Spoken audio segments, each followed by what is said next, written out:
तो now discuss friction is necessary evil. तो अरे ये क्या अजीब सी बात है कि friction is necessary and evil also. तो यही चीज फ्रिक्शन को खास बनाता है बच्चों। Now first we will discuss the friction is necessary, कि फ्रिक्शन क्यों नेसेसरी है। तो पहला example, I am writing on a board. तो आप कैसे पढ़ पा रहे हो, मैं कैसे लिख पा रहा हूं। देखो we have already discuss the surface of this tip if we viewed from microscope, तो हमें कैसे दिखेगी, रफ दिखेगी।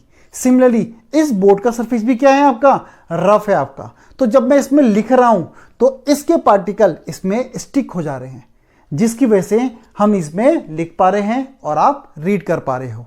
सिमिलरली हमें कॉपी में लिखना है तो फ्रिक्शन की जरूरत है।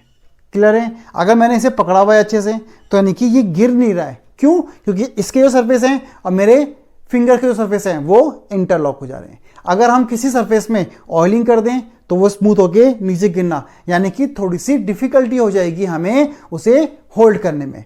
Next, in the last video मैंने आपको सरफेस बना के दिखाया था कि ये स्नो का सरफेस है और ये रोड का सरफेस है।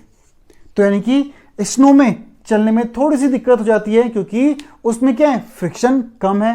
रोड में हम इजीली वॉक कर पाते हैं, इजीली चल पाते हैं क्योंकि रोड में क्या है, फ्रिक्शन ज़्यादा है। इन विंटर्स हम पाम्स को रब करते हैं तो हीट प्रोड्यूस होती है, तो वो हमें हेल्प करती है, गर्म रखने में हमारी मदद करती है। सिमिलरली एशियन टाइम में भी जो स्टोन को रब करके आग जलाई जाती थी उसमें भी फ्रिक्शन का ही यूज किया जाता था। तो फ्रिक्शन हमारी डे टू डे लाइफ में बहुत इंपॉर्टेंट है, वो हेल्प करती है, वर्क करती है, हमारी मदद करती है।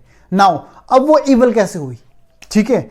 अब जो फ्रिक्शन है वो इवल कैसे हुआ भाई। टायर्स, आपके व्हीकल्स के टायर्स, आपकी स्लीपर्स ये घिस जाती हैं, हमें पीरियोडिकली इन्हें चेंज करना पड़ता है। अगर हम टायर्स को पीरियोडिकली चेंज नहीं करेंगे, टाइम टू टाइम रिप्लेस नहीं करेंगे तो एक्सीडेंट होने के चांसेस बहुत ज़्यादा हो जाते हैं क्योंकि टायर्स क्या हैं, घिस जाएंगे। वेयर एंड टेयर बहुत ज़्यादा होता है इस फ्रिक्शन की वजह से। क्लियर है। अब हमने बात करी थी भाई फ्रिक्शन से हम हीट प्रोड्यूस करते हैं। जो मैकेनिकल पार्ट्स होते हैं मशीन के, जब वो मूव करते हैं, आपस में रब करते हैं, तो बच्चों एक्स्ट्रा वेस्टेज ऑफ एनर्जी बहुत ज़्यादा क्रिएट करते हैं। That is known as evil of friction. तो फ्रिक्शन हमें बहुत सारा नुकसान भी पहुंचाता है आपका। क्लियर है। इसलिए उसको रिमूव करने के लिए, उसको डिक्रीज करने के लिए हम क्या करते हैं, ऑयलिंग करते हैं, ग्रीसिंग करते हैं, लुब्रिकेटिंग करते हैं। तो ये सब हम बहुत सारी चीज़ें करते हैं ताकि फ्रिक्शन रिड्यूस हो जाए हमारा, क्योंकि वो हमें नुकसान भी पहुंचाता है।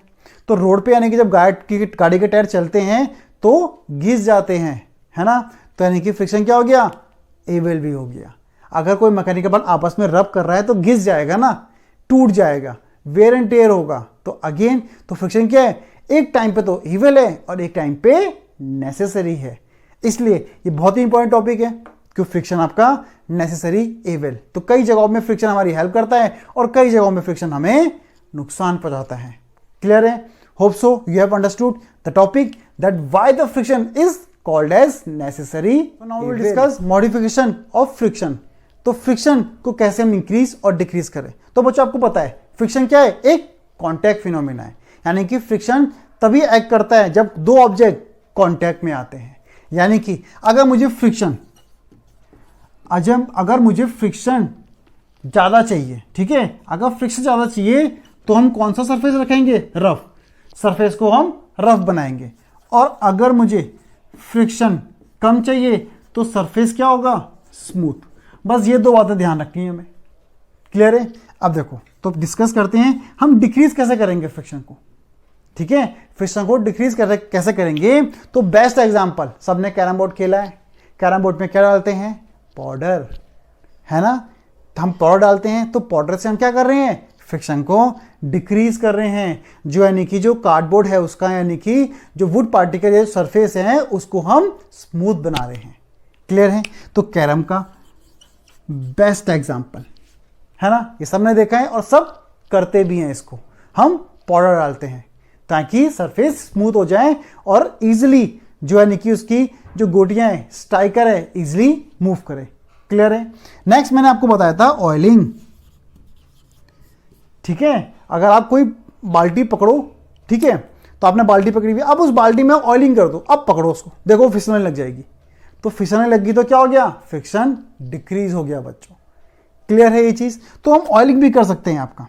आप लोगों ने देखा होगा जो शटर होते हैं आपके दुकान के शटर होते हैं, उनके साइड साइड में क्या लगाई जाती है, ग्रीस लगाई जाती है, ताकि उसको उठाने में और क्लोज करने में ज़्यादा मशक्कत ना करनी पड़े, ज़्यादा डिफिकल्ट ना हो।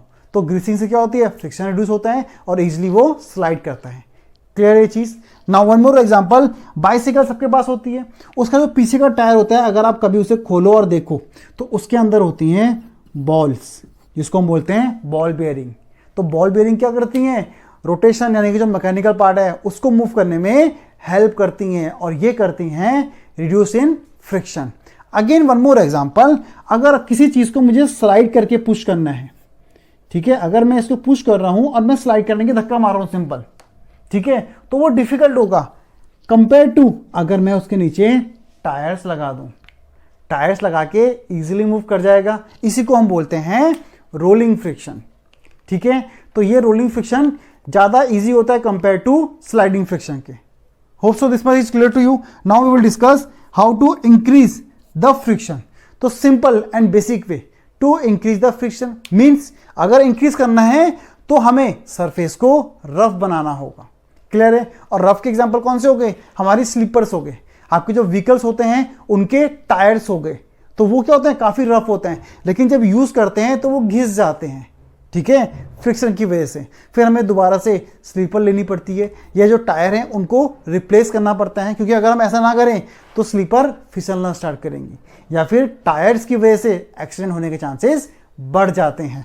इसलिए हमें फ्रिक्शन इंक्रीज रखना पड़ता है उन चीज़ों में। ये क्लियर है आपको, ठीक है। सिमिलरली आप लोगों ने देखा भी होगा मूवीज में भी या टीवी में भी, जो स्नो में चलते हैं उनके शूज कैसे होते हैं, शूज काफी बड़े होते हैं और उनके नीचे कुछ स्पाइक्स इस तरीके से होती है, ताकि जब वो पांव रखें तो दीज स्पाइक्स जो स्नो में गड़ जाएं, अंदर घुस जाएं, और ताकि स्लिप ना हो वो और इजिली मूव कर पाए। Hope so this much is clear to you. Thank you.